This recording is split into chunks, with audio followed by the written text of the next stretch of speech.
श्री शिवाय नमस्तुभ्यम हर हर महादेव। देखिए दोस्तों, आज का यह वीडियो बहुत ही अधिक खास होने वाला है।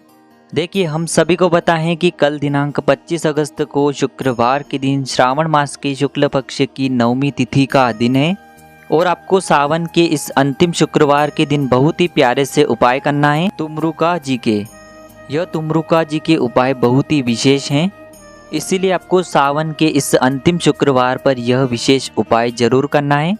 देखिए दोस्तों, पूज्य गुरु जी की कथा को सुनकर के और समझ करके ही आपको समझाने का पूरा प्रयास करूंगा। लेकिन दोस्तों, वीडियो में आगे बढ़ने से पहले वीडियो को लाइक करें और यदि आप भगवान शिव के अनंत भक्त हैं तो हमारे चैनल को सब्सक्राइब करके कमेंट में ओम नमः शिवाय जरूर लिखें।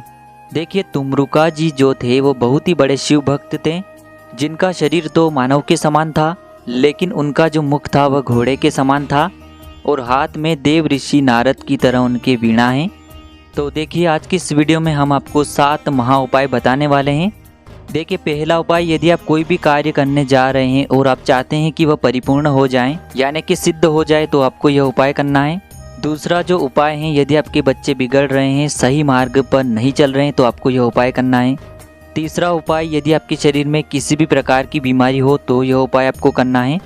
चौथा उपाय, यदि आपके बच्चे पढ़ाई लिखाई में कमज़ोर हैं, बहुत अधिक गुस्सा करते हैं, तो आपको यह उपाय करना है। पांचवा, यदि पति पत्नी में लड़ाई चल रही है, तलाक तक की नौबत आ चुकी है, बात बहुत अधिक बिगड़ गई है, तो यह उपाय आपको करना है। छठा उपाय, यदि आपके शरीर में हार्ट संबंधित कोई भी बड़ी बीमारी है, हृदय संबंधित कोई भी अगर बीमारी है, तो यह उपाय आपको करना है। और सातवां और अंतिम जो उपाय है, धन संपदा को बढ़ाने वाला है। तो चलिए दोस्तों, जानते हैं पहले महा उपाय के बारे में। देखिए, यदि आप किसी भी शुभ कार्य के लिए जा रहे हैं और आप चाहते हैं कि वह जो कार्य है आपका होना ही चाहिए, चाहे नौकरी संबंधित कोई कार्य हो, चाहे ऐसा कोई भी महत्वपूर्ण कार्य हो, चाहे आप मकान देखने जा रहे हो या फिर आप विवाह की बात करने के लिए जा रहे हो, और यदि आप चाहते हैं कि आपका वह कार्य सफल हो जाए, तो उस कार्य को करने से पहले आपको क्या करना है कि सबसे पहले आपको एक तांबे का पात्र लेना है, उसके अंदर आपको जल भरना है और उसी के अंदर आपको एक चुटकी पीला चंदन डाल देना है। और आपने जो यह पीले चंदन से युक्त जल तैयार किया है, इसे लेकर के आपको भगवान शिव के मंदिर में पहुंच जाना है और आपको यह जो पीले चंदन से युक्त जल है, इसे आपको तुमरुका जी का स्मरण करते हुए आपको यह जो जल है भगवान शिव के शिवलिंग पर अर्पित कर देना है।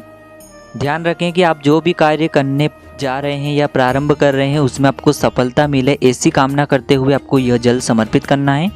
देखिए, जलाधारी से जैसे ये जल बह करके आएगा, तो इसे आपको थोड़ा सा अपने हाथ में ले लेना है और इसे आपको अपनी आंखों पर लगा लेना है। निश्चित रूप से आपके जो भी कार्य हैं वह परिपूर्ण अवश्य होंगे। देखिए दोस्तों, अब हम बात करते हैं दूसरे महा उपाय के बारे में। यदि आपके बच्चे बिगड़ रहे हैं, वह सही मार्ग पर नहीं चल रहे हैं, तो आपको यह विशेष उपाय करना है। तो सबसे पहले तो आपको 5 कमल गट्टे लेना है। आप 5 भी ले सकते हैं, 3 भी ले सकते हैं और 1 कमल गट्टा भी आप ले सकते हैं।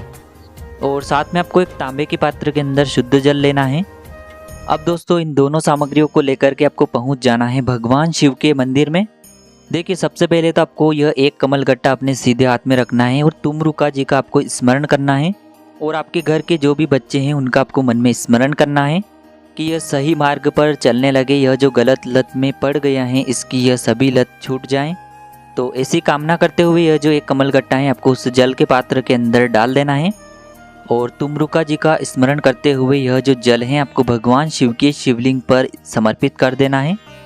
देखिए, जैसे ही यह जल शिवलिंग से होकर के जलाधारी की ओर बह करके आएगा, तो इसे आपको थोड़ा सा झेल लेना है और इस जल का जो छिड़काव है आपको अपने बच्चों पर करना है। अब दोस्तों, हम बात करते हैं तीसरे महा उपाय के बारे में। यदि शरीर में किसी भी प्रकार की बीमारी है, तो आपको यह उपाय करना है।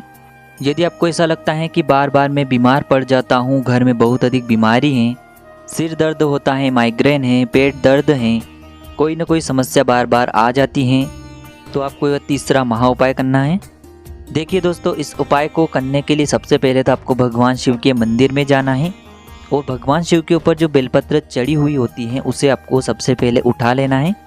उसे साफ सुथरे जल से धो करके आपको उठाना है और अपने सीधे हाथ की हथेली पर रखना है। अब दोस्तों, आपको कम से कम 108 बार या फिर 11 बार तुमरुका जी का मन में स्मरण करना है और आपके शरीर में जो भी बीमारी है वह ठीक हो जाए, ऐसे आपको कामना करनी है। और भगवान शिव को आपको निहारना है। 1 से 2 मिनट तक आपको भगवान शिव को निहारने के बाद वह जो बेलपत्र है उसका कुछ भाग आपको आचमन कर लेना है। मान के चलिए आपकी जो भी बीमारियां होगी वह निश्चित रूप से ठीक हो जाएगी। देखिए यह उपाय आप 1 महीने में 1 बार, 6 महीने में 1 बार या फिर साल में 1 बार भी कर सकते हैं। देखिए अब हम बात करते हैं चौथे महाउपाय के बारे में। देखिए यदि आपके घर के बच्चे पढ़ाई लिखाई में कमज़ोर हैं, बात बात पर गुस्सा करते हैं, बिगड़ रहे हैं, आपकी कोई भी बात नहीं मानते हैं, तो आपको यह उपाय करना है। तो इस उपाय के लिए मात्र आपको 1 लोटा जल लेना है। जल आपको तांबे के पात्र के अंदर लेना है और इसे लेकर के आपको भगवान शिव के मंदिर में पहुंच जाना है और इस जल को आपको भगवान शिव के शिवलिंग पर समर्पित कर देना है। तुमरुका जी का मन में स्मरण करते हुए आपको अपने बच्चों का स्मरण करना है। तुमरुका जी का आपको नाम लेना है और आपको जल अर्पित कर देना है। देखिए जैसे ही ये जल जलाधारी की ओर बह कर के आएगा तो इसे आपको एक खाली पात्र के अंदर थोड़ा सा झेल लेना है।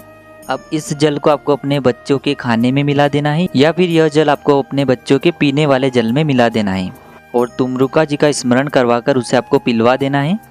देखिए इस उपाय से आपके बच्चों का क्रोध शांत होगा और वह सतमार्ग पर चलने लगेगा। अब दोस्तों बात करते हैं 5वें महाउपाय के बारे में। यदि पति पत्नी में बहुत अधिक क्लेश हो रहा है, तलाक तक की नौबत आ चुकी है, लड़ाई झगड़े बहुत ज़्यादा बढ़ने लगे हैं, तो आपको यह उपाय करना है। पति या फिर पत्नी दोनों में से एक जना भी यह उपाय कर सकता है। देखिए इस उपाय को करने के लिए आपको मात्र एक नारियल यानी कि श्रीफल लेना है।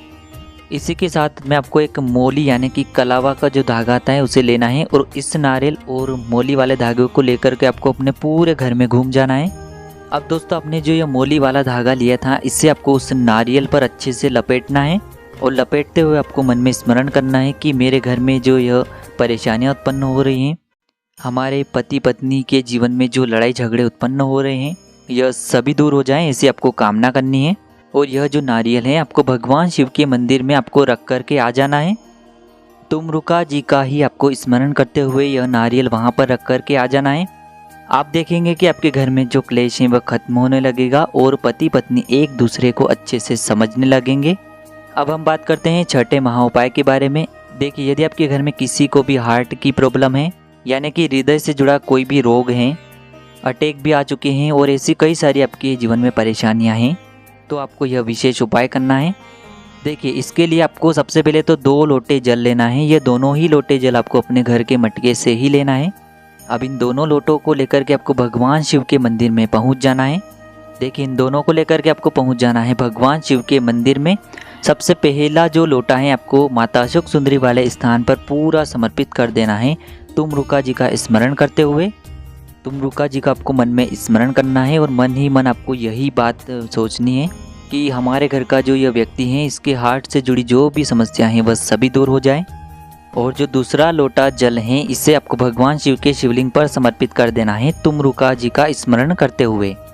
इस उपाय को करने से हार्ट संबंधित जो भी परेशानियां हैं वह सभी दूर होने लगती हैं। देखिए अब हम बात करते हैं 7वें महाउपाय के बारे में। देखिए यदि आपके घर में धन से जुड़ी समस्या बहुत अधिक रहती हैं यानी कि घर में जो पैसे आने के मार्ग हैं वह सभी बंद हो चुके हैं, तो आपको यह विशेष उपाय करना है।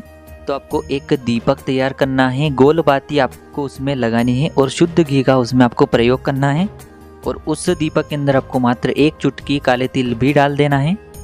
और यह जो उपाय है विशेषकर आपको सूर्यास्त के समय यानी कि शाम के समय ही करना है। देखिए सबसे पहले तो इस दीपक को आपको भगवान शिव के मंदिर में लेकर के पहुंच जाना है और भगवान शिव के मंदिर की जो चौखट होती है उसके सीधे तरफ आपको यह दीपक प्रज्वलित कर देना है। देखिए काले तिल का यह दीपक यदि आप तुमरुका जी का स्मरण करते हुए प्रज्वलित करते हैं तो घर में धन संपदा की कभी भी कमी नहीं होती है और घर में धन संपदा के नए नए मार्ग खुलने लगते हैं। तो देखिए दोस्तों आज के इस वीडियो में हमने आपको तुमरुका जी के 7 महाउपाय बताए हैं। जो भी उपाय आपको उचित और सरल लगता है उसे आप कर सकते हैं। श्री शिवाय नमस्तुभ्याम, हर हर महादेव।